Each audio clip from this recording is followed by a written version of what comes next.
Hola, ¿qué tal? Me alegra saludarles y es un gusto estar nuevamente con ustedes en cualquier parte de la República y fuera de nuestras fronteras a donde llega la señal de Telesistema Informativo TSI. Hoy en una edición más de Al Banquillo hablaremos sobre temas que regularmente están en la agenda de la discusión, pero más que enfocarnos en el plano puramente informativo o crítico, vamos a plantear también la parte constructiva, desde el cuestionamiento, desde la auditoría. Siempre recuerdo que la función básica del periodismo es, con relación al poder, ejercer auditoría.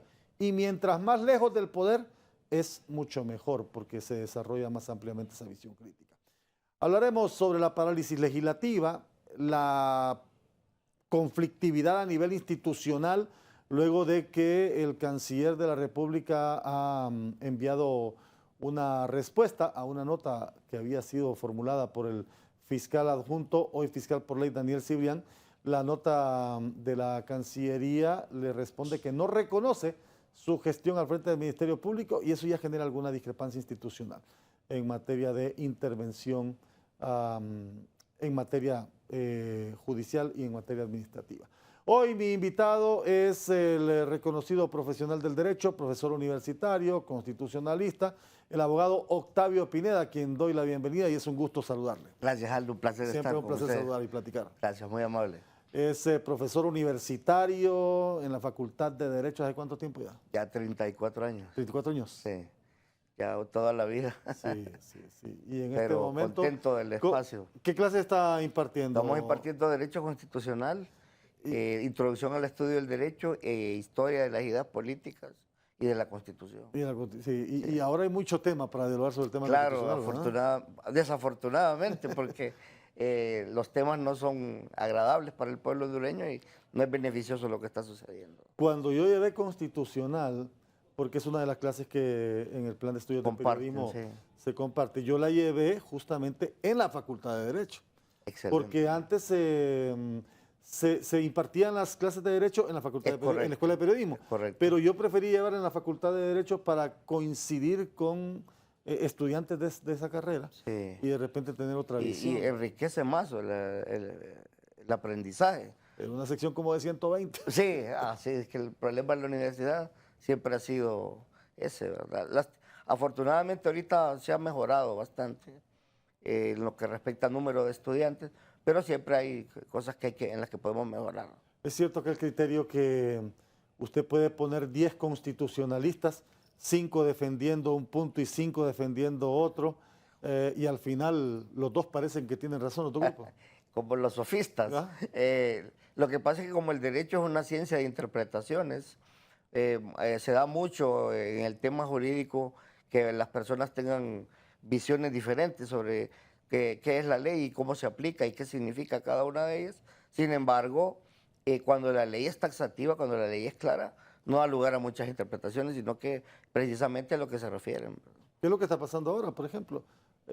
Los análisis legales que se hacen desde el Congreso para justificar algunas situaciones, los análisis legales que se hacen desde afuera también, cuestionando los análisis legales desde el Congreso. Sin embargo, yo creo que estos análisis que se hacen al interior del Congreso Nacional son muy traídos de los cabellos, en el sentido de que la mayoría de las personas, especialmente los profesionales del derecho que nos dedicamos al área constitucional, coincidimos en las irregularidades e ilegalidades que se están cometiendo y las violaciones a la Constitución desde el Congreso, porque desafortunadamente también el presidente del Congreso es una persona que es neófita en el tema, no maneja el derecho constitucional, no maneja el derecho parlamentario y tampoco maneja adecuadamente la legislación del país. ¿Usted cree que la Constitución de Honduras quedó ya obsoleta?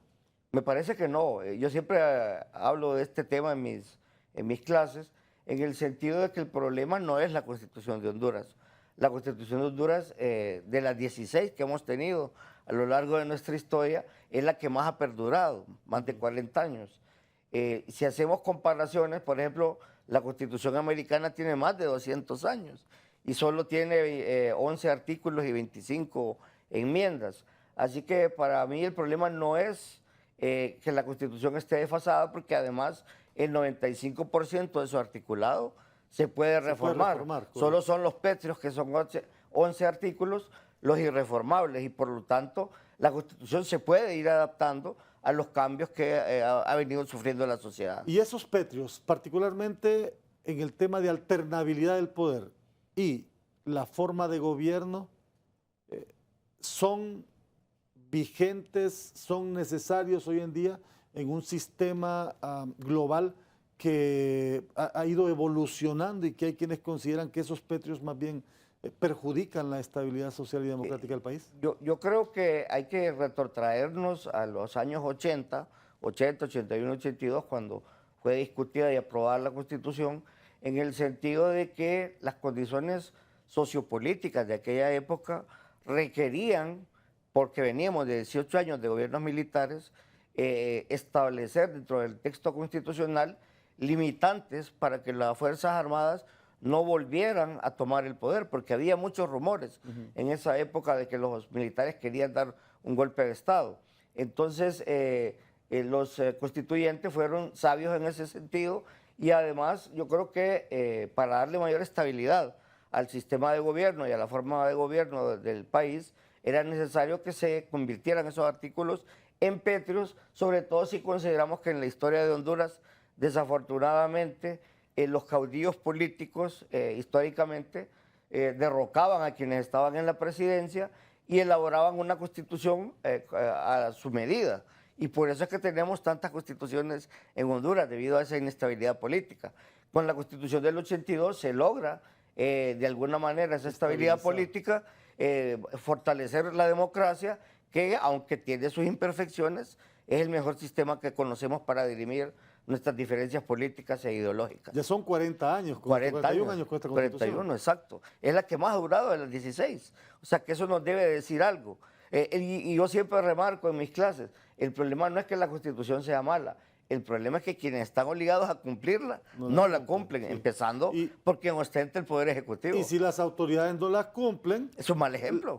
La sociedad también dice, bueno, pero ¿yo por qué tengo que cumplir lo que... Y lo más peligroso que yo he encontrado con mis alumnos de la Facultad de Derecho es que, aparte de que han ido perdiendo fe en el sistema democrático, han ido perdiendo fe en la Constitución, porque lo consideran muchos de ellos como un papel mojado, ¿verdad?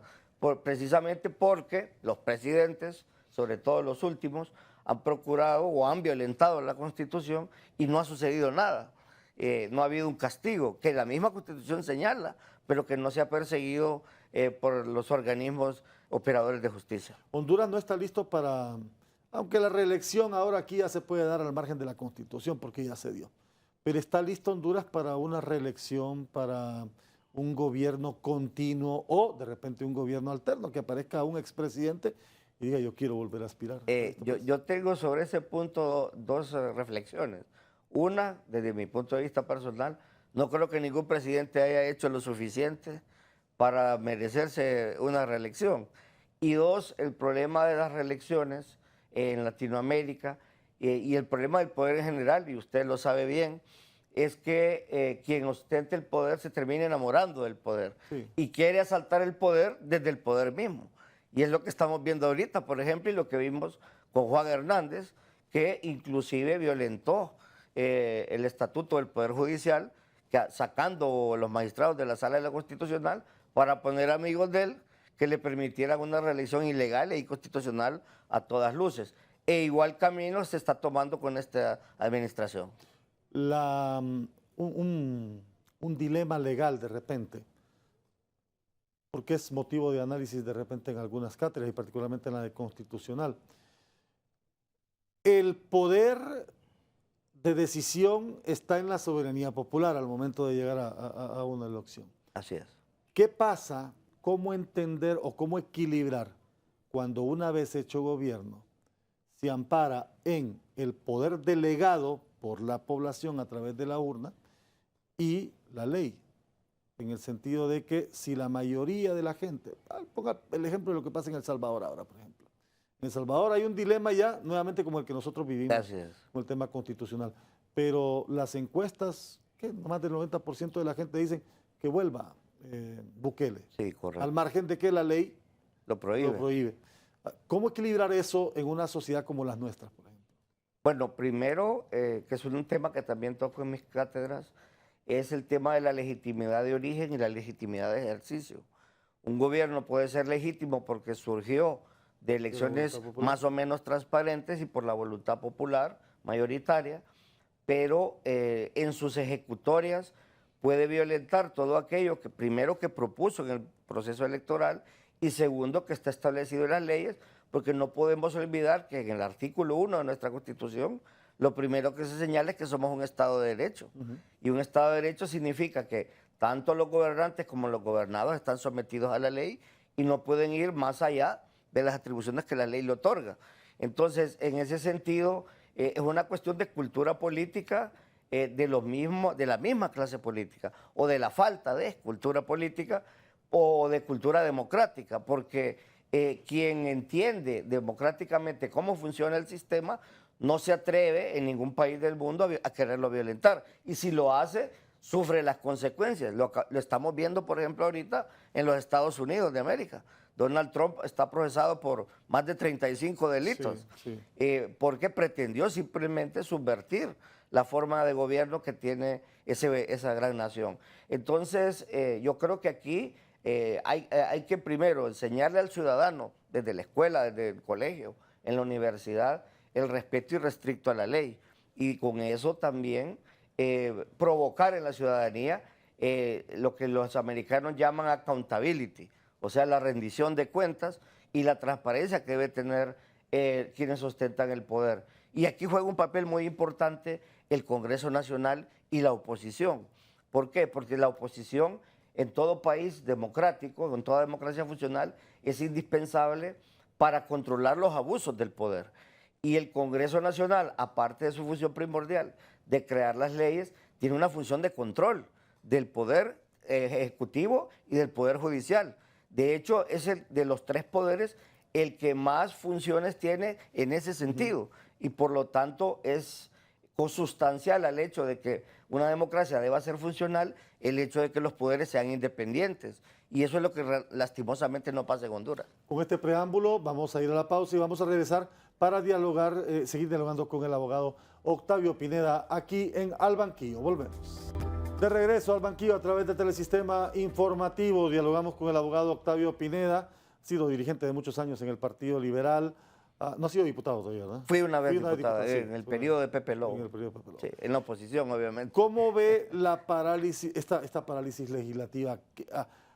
No en la actualidad, lo que a largo plazo o en el mediano plazo pueda representar esta parálisis legislativa casi a 2 años de gobierno. Es preocupante y es al final dañina para la democracia.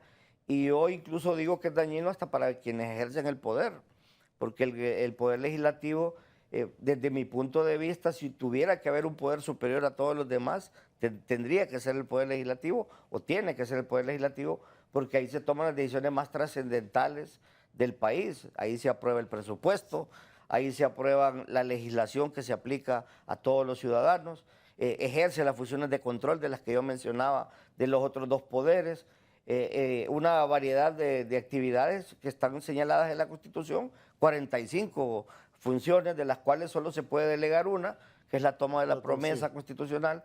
Entonces, si vemos este Congreso, que para mí es el peor de la historia, desde que volvimos a la democracia, tiene un déficit legislativo inmenso. El otro día me pasaban un dato de que son 400 proyectos de ley que no se han revisado, no se han discutido y obviamente no se han aprobado.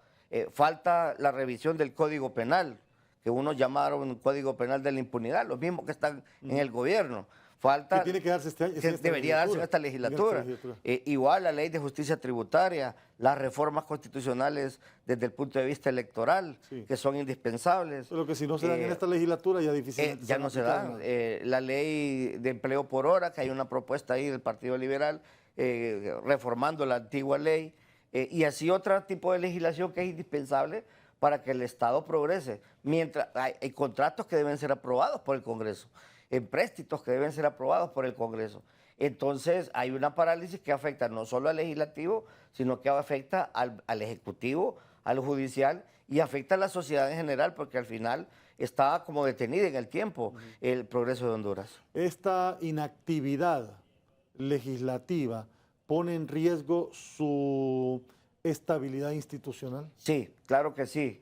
Y yo creo que, y esto quizás es lo peor, creo que desafortunadamente esta es una estrategia del Ejecutivo o de quien gobierna realmente tras bambalinas, don Mel Zelaya, en el sentido de desprestigiar a ese poder del Estado al extremo que ya propuso uno de los diputados. Bueno, 2 diputados ya salieron con esto, ¿verdad? Que por cierto es delito, delito de traición a la patria y delito contra la forma de gobierno, tipificados en el Código Penal, ya propusieron la disolución del Congreso, lo cual sucede solo en gobiernos tiránicos y despóticos, porque el Congreso es el que más representa al pueblo hondureño, porque somos los ciudadanos los que elegimos a los diputados. Entonces sí afecta el sistema democrático, afecta el sistema político y obviamente crea una crisis más de entre todas las crisis que tiene el pueblo hondureño, una crisis más que es una crisis de identidad y una crisis de seguridad jurídica. ¿De qué forma legal se podría disolver ese Congreso? No encuentro una forma legal en la que se pueda hacer, a no ser que hubiera una guerra civil en Honduras, que nos llevaran, como nos pretenden llevar, a una Asamblea Nacional Constituyente, que quizás sea el telón de fondo de todo esto,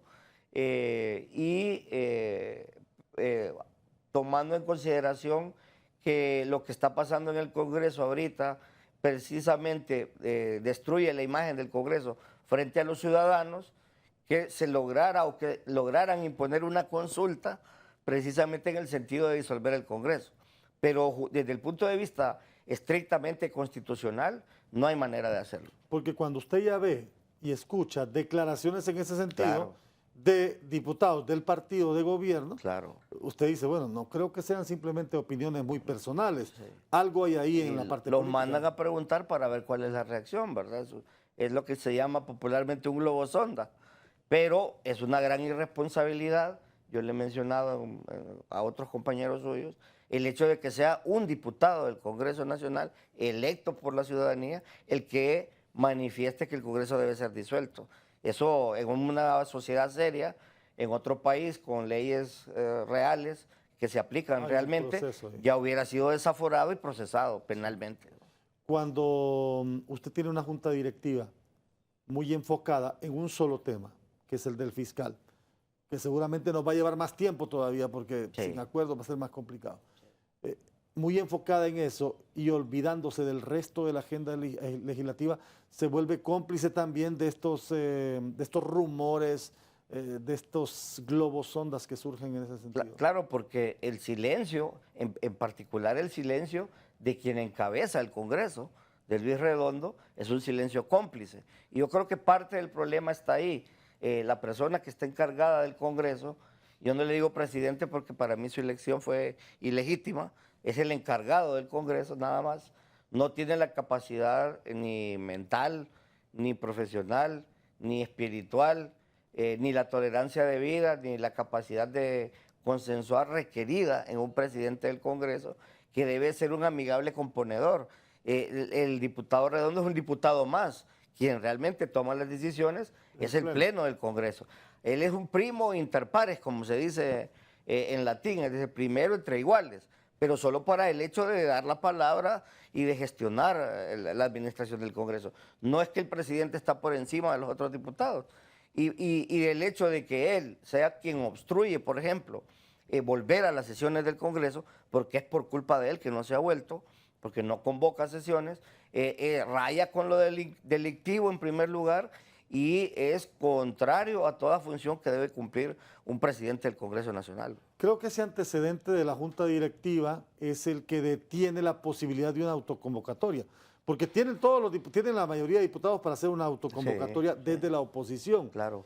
Sin embargo, el antecedente de la sesión inicial parece que eso detiene un poco por el hecho de poder convocar a suplentes, tomar decisiones desde el hemiciclo, al margen de los antifracción que pudieran estar en oposición. Nosotros me refiero a nosotros como Partido Liberal, y yo soy miembro del Central Ejecutivo, planteamos esta situación, porque el artículo 190 constitucional autoriza a los diputados para autoconvocarse. En cualquier parte del país. Es correcto. Y sobre todo bajo el criterio de que el presidente es quien está obstaculizando el retorno a las sesiones. Lo que pasa aquí es que yo creo que se ha tratado este tema con prudencia, en el sentido de que a raíz de la presión que ha habido de parte de las bancadas de oposición con sendos comunicados, ¿verdad? PSH, Partido Nacional y Partido Liberal hace 2 días, el presidente ya dijo por lo menos que va a convocar la sesión el 17. Sí, entonces yo creo que aquí hay que llamarse a la prudencia, esperar esa fecha, a ver si realmente se convoca, y si ha dado el día, llegada la fecha, no se convoca, yo creo que los diputados van a tomar la decisión de aplicar el artículo 190. ¿Cree que pudiera desarrollarse normalmente sesiones atendiendo el resto de la agenda legislativa y a la par negociando fiscalía? Claro, es completamente posible, porque en primer lugar la sesión en la cual se iba a tomar la decisión de elegir fiscal general y fiscal adjunto quedó abierta, no está cerrada la sesión.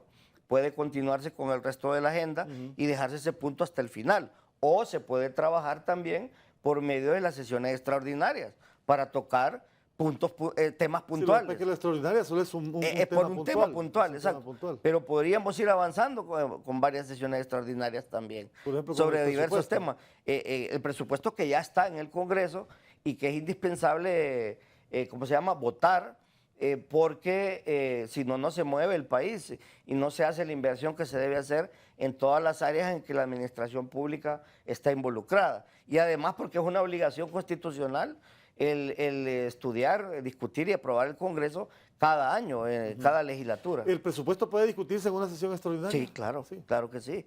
Y precisamente por eso es que se le ha hecho el llamado a Luis Redondo de que no obstaculice la labor del Congreso, porque al final va en detrimento del Congreso y de él mismo como presidente o encargado del Poder Legislativo. Voy a ir a la pausa, pero cuando regresemos vamos a hablar de la posición del Partido Liberal en el BOC y la posición de la bancada también con relación a algunos temas que están pendientes de discusión en el país. Volvemos al banquillo. De regreso al banquillo a través de Telesistema Informativo, el abogado Octavio Pineda dialoga conmigo en esta ocasión. ¿Cómo ha visto la reacción del Poder Ejecutivo con relación a la Fiscalía? El no tener un fiscal general afecta esa relación institucional, aunque judicialmente no afecta los procesos, porque la Fiscalía sigue actuando igual, dándole seguimiento a los casos, aportando la documentación probatoria que debe de aportar, los juzgados igual, mantienen esa relación. Pero a nivel político, ya por ejemplo Cancillería le dijo a don Daniel Cibrián, no me mande notas ni peticiones porque usted no es funcionario público, usted ya vacó en su cargo. Sí, es lamentable porque en primer lugar se violenta lo que dice la ley. El artículo 80 de la Ley Orgánica del Congreso señala de manera muy clara y taxativa que cuando no hay fiscal general asume el fiscal adjunto y en su defecto el director general de fiscales. De hecho, el fiscal general Javier Santos, de la UFERCO, que es una fiscalía dentro del Ministerio Público, ya ha aceptado que el fiscal Cibrián es la autoridad del Ministerio Público. Igual lo han manifestado la Asociación de Fiscales, igual lo manifestaron hace un par de días la Asociación de Jueces. O sea que aquí el gobierno en ese tema está solo. Esa comunicación, ese respaldo a Cibrián de la Asociación de Jueces y Magistrados, ¿podría entenderse como el respaldo del Poder Judicial? Por lo menos de los funcionarios del Poder Judicial y de los jueces a nivel local y a nivel nacional, que es importantísimo, porque si la Corte Suprema, que todavía no se ha manifestado, lo hiciera en sentido contrario, esto implicaría que el personal, los jueces dentro del mismo Poder Judicial, no están de acuerdo con esa postura. Igual me parece enormemente irresponsable declaraciones del secretario de Relaciones Exteriores en ese sentido cuando esa no es su función, precisamente porque el Ministerio Público, por diseño constitucional, es un órgano independiente. No depende ni del Ejecutivo, ni del Judicial, ni del Legislativo realmente. Esa era la intención cuando se creó el Ministerio Público, que pudiera elaborar con independencia para precisamente poder perseguir los casos de corrupción y de alto impacto que como misión principal. Entonces, sí hay algún efecto desde el punto de vista político, pero como usted bien lo señalaba, desde el punto de vista funcional, el Ministerio Público sigue trabajando normalmente y los fiscales siguen haciendo su labor tal y como lo señala su propia ley orgánica. Tradicionalmente, ¿y por qué tan importante el Ministerio Público para el sector político? ¿Por qué esa intención de politizar el Ministerio Público? Por ejemplo, después de Edmundo Orellana, bueno, llega el abogado Roy Medina, propuesta del Partido Liberal. Correcto. ¿Verdad? Es el segundo periodo estable, Sí. porque de ahí comienza una serie de inestabilidades. A raíz del tercero... Ya con el tercer fiscal, que fue el abogado Ovidio Navarro. Sí. Ramón Ovidio apenas estuvo en el cargo Sí, los dos salieron. Yuri Melara era el fiscal salió adjunto. Ovidio y salió Yuri, Es y correcto. entran Leonidas Rosa y entra correcto. el abogado... El que estuvo con Leonidas no lo recuerdo. Se me escapa el fiscal adjunto. Sí, sí. Pero después de Leonidas, Luis Rubí. Y en realidad, Urtecho. para mí el problema es...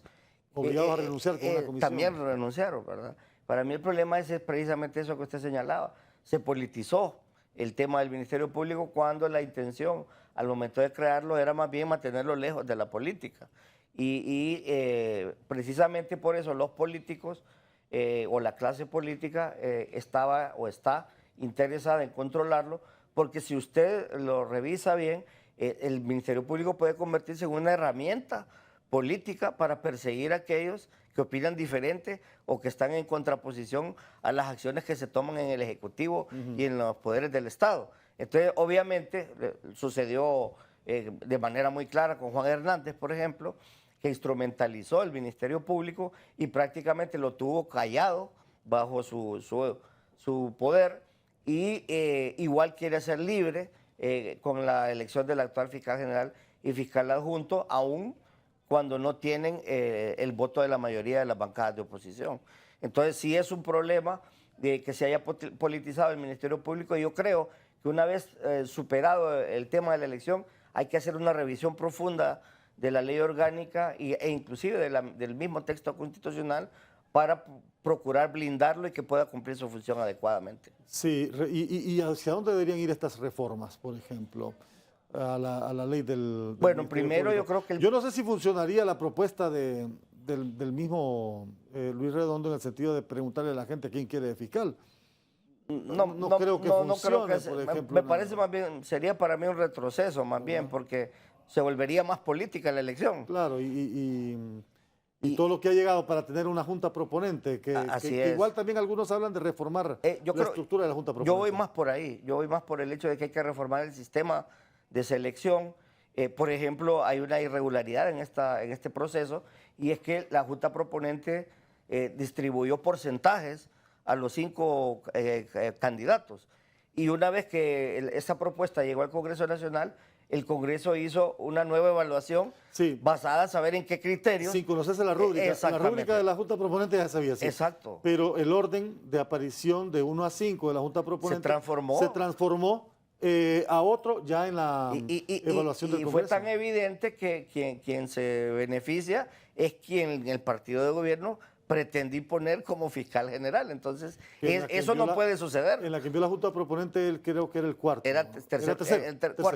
Tercero, ¿verdad? Y la abogada Almendares era la primera. La primera, que es la que está en la propuesta PCH, Partido Liberal, Partido Nacional. Fíjese que hablando, aunque sea mínimamente de este tema, la salida es fácil, porque las dos propuestas que se presentaron coinciden en uno de los candidatos, correcto, que reúne 122 votos entre los dos. Entonces, solo falta ponerse de acuerdo con el fiscal adjunto, y yo creo que ahí hay la intención de las bancadas de oposición de darle esa posibilidad libre. El problema es que ellos han sido intransigentes con este tema.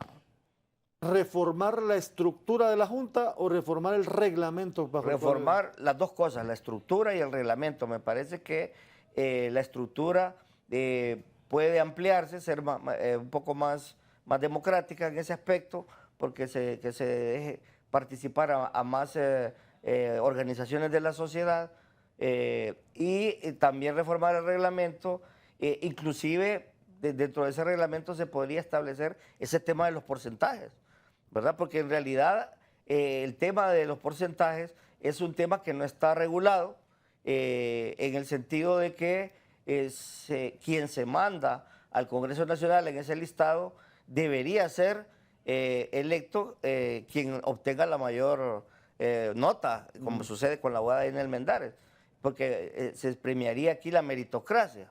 Sin embargo, eso no está todavía debidamente reglamentado y en ese aspecto se puede mejorar, así como el hecho también de que yo creo que la revisión de los perfiles se hace muy a corto tiempo, de manera tal que me parece a mí que no le queda suficiente tiempo a la Junta Proponente para hacer un trabajo exhaustivo. Yo creo que debería comenzarse el proceso de selección muchos meses antes de lo que se comienza en la actualidad. Cibrián merecía mantener... la ley la ley lo dice, pero hablemos de meritocracia. ¿Qué hubiese hecho usted si hubiese estado en el lugar de Cibrián? No, cumplir así como él, porque el asunto aquí es que si él se retira del Ministerio Público, también caería en incumplimiento de los deberes de los funcionarios y se le aplicaría un delito del Código Penal que se refiere a esto. En el caso de Chinchilla, como Chinchilla fue electo para la Corte Centroamericana de Justicia... Sí, pero no ahorita, eso ya de a días. Pero hasta ahora se juramentó. El hecho es que, por cualquier razón, el artículo 80 siempre ampara a Daniel Cibrián, en el sentido de que el artículo no dice si falta por razones legales o ilegales el fiscal, solamente dice que a falta del fiscal asume el fiscal adjunto. Y aquí no se trata de merecimiento, porque también habría que decir que en la estructura del Ministerio Público quien toma las decisiones principales es el fiscal general y el fiscal adjunto generalmente se encarga de las cuestiones administrativas, de temas de capacitación, no tiene el mismo poder que tiene el fiscal general. Le pregunto porque el fiscal adjunto fue muy cuestionado también por diversos sectores, entre ellos un sector del Partido Liberal. Correcto, sí, y fue cuestionado tal vez por su silencio, tal vez por su falta de actividad. Dentro del mismo partido se le cuestionó, como usted dice. Sin embargo, dada esta coyuntura, lo que queda es simple y sencillamente aplicar la ley. Y como dice aquel viejo pensamiento de los romanos, dura lex, sed lex. Dura es la ley, pero es la ley y hay que cumplirla. Voy a ir a la última pausa del programa, pero cuando regresemos, dialogamos aquí sobre temas políticos con el abogado Octavio Pineda Espinosa. De regreso al banquillo a través de Telesistema Informativo TSI, hablando con el abogado Octavio Pineda, directivo del Consejo Central Ejecutivo del Partido Liberal y también profesor universitario ya con más de 3 décadas en la academia. Retomando este tema del fiscal Cibrián, ¿cree usted que él en este momento pueda ser motivo de agudizar las discrepancias? Escuché a algunos sectores decir que volver a reuniones entre bancadas y ponerse de acuerdo dependía de la salida de Cibrián. Ese es un mecanismo de presión de parte de Libertad de Refundación para, repito nuevamente, pretender imponer a un candidato. Yo creo que la sabiduría que se tuvo al momento de precisamente elaborar el artículo 80 de la Ley Orgánica del Congreso era para prever este tipo de situaciones que no solo se han dado en el Ministerio Público. La Corte Suprema actual se eligió como 10 días después. Sí, sí, sí. La Corte anterior se eligió 22 días después. 22 días después. Entonces, el artículo 80 se aplica a todas las elecciones de segundo grado que realiza el Congreso, que no solo son esas, hay otras también, Tribunal de Justicia Electoral, Tribunal Superior de Cuentas, Comisionado Nacional de los Derechos Humanos, etcétera, etcétera. Entonces, no creo que sea factible o viable el hecho de que se pretenda sacar al fiscal Daniel Cibrián, porque en realidad lo que se debe resolver es el tema de quién los va a sustituir. Y en ese aspecto, repito, hay una moción nominativa que tiene 75 votos y es la única que puede alcanzar los 86 votos si el partido de gobierno entiende que como responsabilidad histórica ellos deben en este momento ceder ante la mayoría y además de eso darle seguridad jurídica al pueblo hondureño, porque ellos al momento de salir electos asumieron esa responsabilidad. Dijo la presidenta en la ONU, la oposición está impidiendo la transparencia, la lucha contra la corrupción al pretender imponer un fiscal a su medida. Sí, bueno, también dijo que el BOC había matado a Morazán. Entonces, no creo que haya mucha credibilidad en lo que diga la señora presidenta, en el sentido de que los que quieren imponer realmente un fiscal a su medida son ellos, es Mel Zelaya y el Partido Libertad y Refundación. Porque, y aquí hay que buscar las causas. Por primera vez en la historia democrática de Honduras, desde el 80, el titular del Ejecutivo no tiene una mayoría absoluta en el Poder Legislativo. Es la primera vez, y eso es gracias al pueblo hondureño que inteligentemente votó para que se obligara al partido de gobierno a negociar con las bancadas de oposición. Y eso es lo que debe pasar en toda democracia. Yo ayer estaba viendo, por ejemplo, el discurso de investidura de Feijóo en España, sí. Que por cierto es un placer ver ese congreso, cómo se discute a ese nivel. Y lo que viene, lo que va a pasar. Sí, o sea, lo que viene, falta la de Sánchez. Falta la de Sánchez. Sí, y ahí hay negociación, sí. ahí hay compromiso entre partes, porque esa es la esencia de la política, llegar a acuerdos. Mientras que aquí, lamentablemente, las últimas sesiones del Congreso lo que vimos fueron pitoretas, bubucelas, cohetes, que vienen inclusive del Congreso anterior, que nos ponen en evidencia ante el mundo como un país que no tenemos la capacidad de resolver nuestros propios problemas. El hecho de luchar contra la corrupción que menciona la presidenta, ¿por qué no ha venido la Sisi? Que tanto alaraca se hizo en el periodo electoral. Yo conozco el sistema de Naciones Unidas, porque yo viví en Nueva York y trabajé en Naciones Unidas, y era sencillo, simple y sencillamente firmar el tratado. ¿Qué pasa? Quieren imponer condiciones para que venga la Sisi. Quieren que no sea independiente, quieren que no tenga acceso a los temas legales que tiene acceso el Ministerio Público. Entonces, en pocas palabras, quieren una Sisi que sea monigote del Poder Ejecutivo. Entonces, ¿quién realmente no quiere que se persiga el delito en Honduras?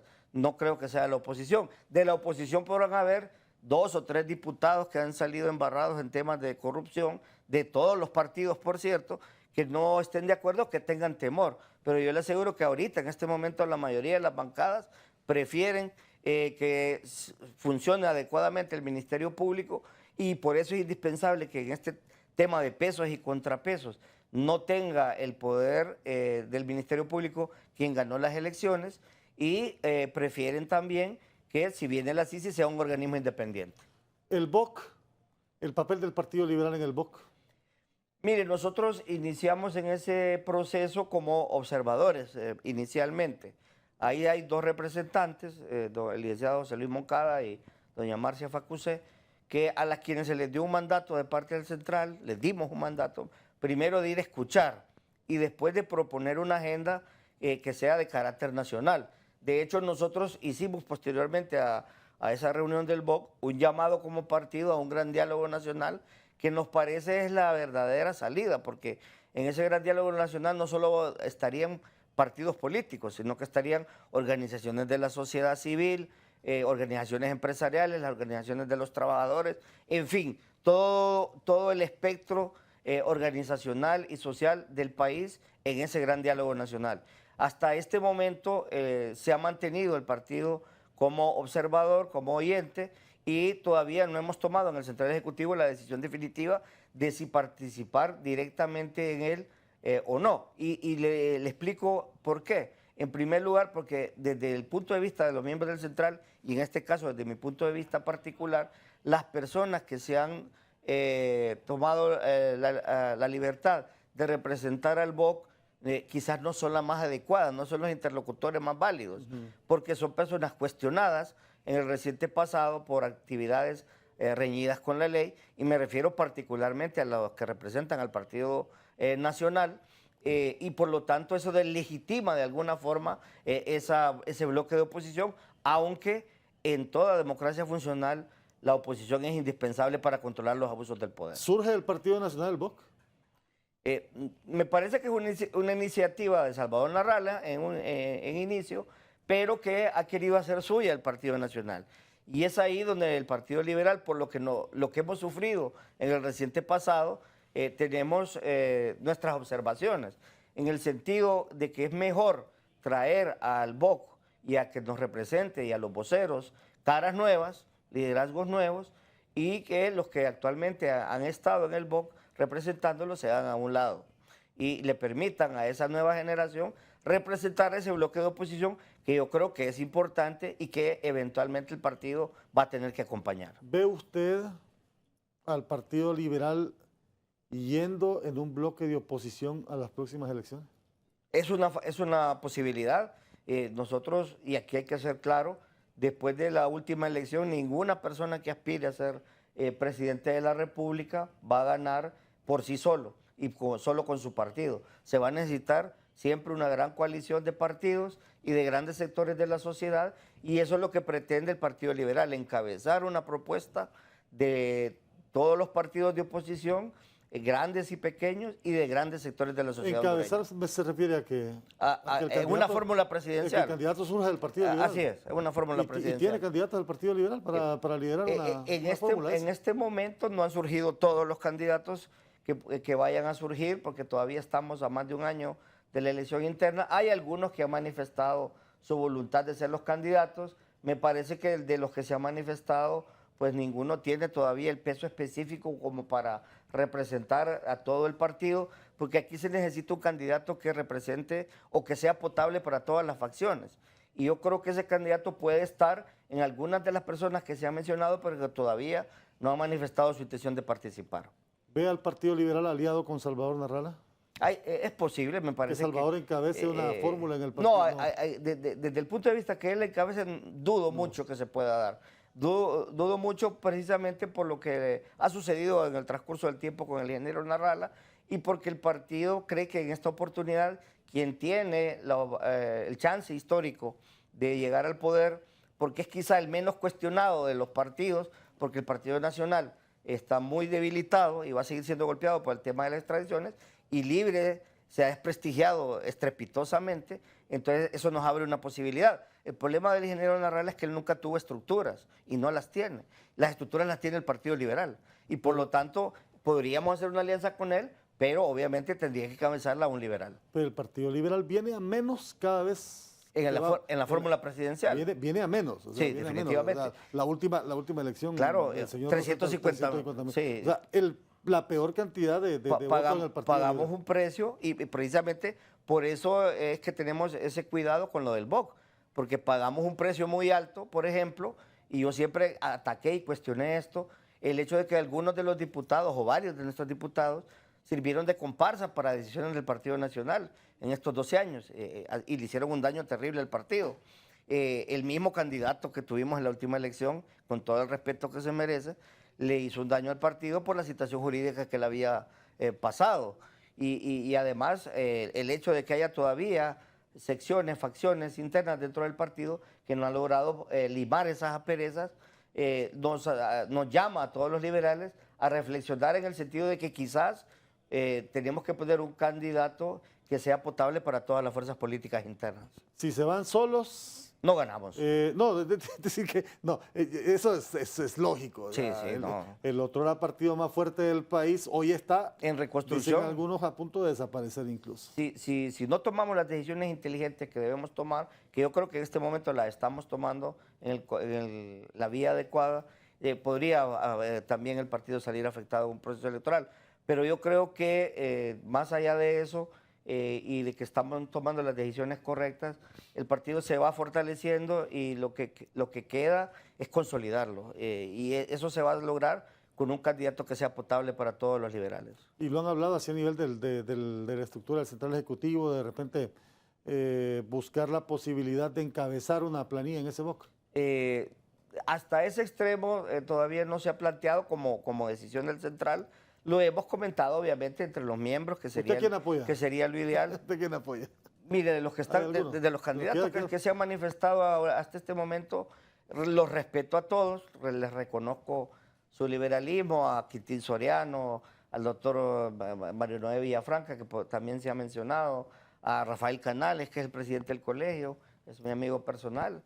Como liberales, ellos tienen todos los méritos y todas las capacidades para poder ser candidatos. Pero la cuestión es que las elecciones es un asunto de números y no creo que ellos logren concitar los suficientes votos para consolidar una candidatura. Falta ver, por ejemplo, qué va a hacer el ingeniero Luis Zelaya, que todavía no ha manifestado si va a participar o no, aunque ha dado algunos indicios de que no. El mismo Gianni Rosenthal se menciona que podría volver a aspirar, lo cual para mí sería un error garrafal desde el punto de vista personal de él. Le afectaría a él directamente y le haría un enorme daño al partido. Y se ha mencionado por ahí también el ingeniero José Simón Ascona Bococ, que me parece podría ser una opción viable si él decidiera participar, porque hasta lo que yo sé y lo que he escuchado y lo que hemos conversado, él no tiene la pretensión en este momento de aspirar. Sí. Entonces hay que esperar un poco que pasen un par de meses para ver y que salgan otras candidaturas que puedan ser viables. Sí, bueno, yo recuerdo, y a veces me pregunto, ¿qué habría pasado si otros líderes en el Partido Liberal hubiesen asumido el rol que correspondía? Bueno, su papá, uno de ellos, ¿verdad? Su papá, el profesor Pineda Ponce, que fue presidente del Congreso, estuvo a punto de ser presidente de la República, salvo por aquella sesión que él mismo... Al final, usted que estuvo cerca ahí, lo hizo por el tema de la sesión para inscribir al expresidente Maduro. ¿Viene de él? Yo siempre le pedí a mi papá que escribiera sobre ese tema, porque hay una versión que es equivocada en la mente de la gente, y yo le voy a decir realmente lo que pasó. Él tomó la decisión y prefirió hacerlo él en el Congreso bajo sus términos, porque ya tenían armada una presión internacional en la que estaban inclusive metidos hasta la Iglesia Católica, otras fuerzas políticas, el mismo liderazgo histórico del Partido Liberal, algunos expresidentes. Entonces, cuando él se vio ante esa disyuntiva, decidió mejor tomar la decisión él, bajo sus propios términos, a que se le impusiera. Esa es la realidad. Siempre le quise preguntar esto. Bueno, ha sido un gusto, abogado, y lo prometí de deuda. Gracias. ¿Verdad? Yo le había prometido excelente. La última... Te agradezco. Nuestro libro del lado oscuro de la política. Fíjese que como en Honduras no hay... Si no me hago promoción, yo no me... No hay mucho texto sobre estos temas. Me parece perfecto que usted se haga un análisis de la política. Todos los políticos deberíamos tener este texto y los estudiosos del derecho también. Mis alumnos se los vamos a enseñar, porque en una democracia es importante que quienes tienen esa capacidad que usted tiene de discernir sobre estos temas se utilice para mejorar la actuación de la clase política y para conocer la realidad de la clase política. Se lo damos a los políticos que van a leer, pero también a la gente. Muchas gracias. Abogado, un gusto. Aldo, un placer. El abogado Octavio Pineda con nosotros hoy en Al Banquillo. Gracias por su sintonía. Nos encontramos en la próxima.